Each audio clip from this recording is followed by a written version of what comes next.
ഞാൻ നീന്തിരണിച്ചപ്പോ എന്റെ കൈ മേലുള്ള ബെൽറ്റായിട്ട് വന്നു. ഞാൻ പൊടിച്ചു. ഇത് ഡബ്ബർ പോലത്തെ ടീഷർട്ട് ഇട്ടിട്ട് വെള്ളത്തിൽ ബെലിഞ്ഞായത്. ഈ കാണുന്നത് എന്റെ ഇളമാന്റെ മോനും എന്റെ മോനും വലിയ പരിചയമായിട്ടാ. ഓസിലി സന്തോഷത്തിൽ ചിരിക്കുന്നുള്ളത് ക്യാമറ കണ്ടിട്ട് ഓനത് പൊടിച്ച് ബെലിക്കാൻ വേണ്ടിയിട്ടാണ് ഇങ്ങനെ ചിരിച്ചത്. പൊരേന് കഴിഞ്ഞിട്ട് പോകുന്ന പോലെ ഡോർ എടുക്കാണ്ട് പോയി അളിയൻ പൊട്ടൻ. അളിയനും നെഫ്യൂല്ലാം ആട് ചാക്കാൻ തുടങ്ങി. ഗഫൂറോന്റെ ബാബിനോട് ബടായി പൊട്ടിക്കാൻ തുടങ്ങി. എന്റെ ക്യാമറമാൻ ഇന്ന് ലീവ്, അതുകൊണ്ട് ഞാൻ എന്റെ വീഡിയോ ഒറ്റക്കന്നെ എടുക്കുന്നിന്ന്. പഠിച്ചോനെ പോയിട്ട് വരുമ്പോക്ക് ചെറുപ്പിട്ട് എവിടെ ഉണ്ടാണേ. അങ്ങനെ ഞാൻ കുളിക്കുന്നതിന് മുമ്പായിട്ട് എല്ലാ പിള്ളേരെ ഞാനൊന്ന് എണ്ണി നോക്കി. വരുമ്പോക്ക് ഇത്രയും ആൾ വേണമല്ലോ. പിന്നെ അളിയന്റെ വക ബോഡി ഷോ വിത്ത് മസിൽസ് ഉണ്ടായിന്.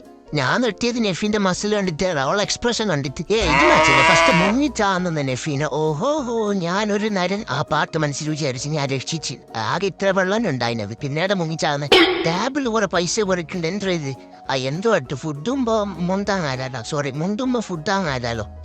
എന്തോ ഒന്ന് ഇവിടെ അമ്മായും മക്കളെല്ലാം മത്സരിച്ച് തിന്നുന്നുണ്ട്. ഭാര്യ വലിച്ച് കഴിക്കുന്നുണ്ട്. ഈ വീഡിയോ കാണുമ്പോ നല്ല സ്ലോ മോഷനിൽ തിന്നാൻ തുടങ്ങി. ഖദീജ മല്ലേ അവിടെ ഇരിക്കുന്നുണ്ട്. ഈ പൈസ എല്ലാം പടക്കിട്ട് പയ്യെ പോവാന്ന് വിചാരിച്ചിട്ട്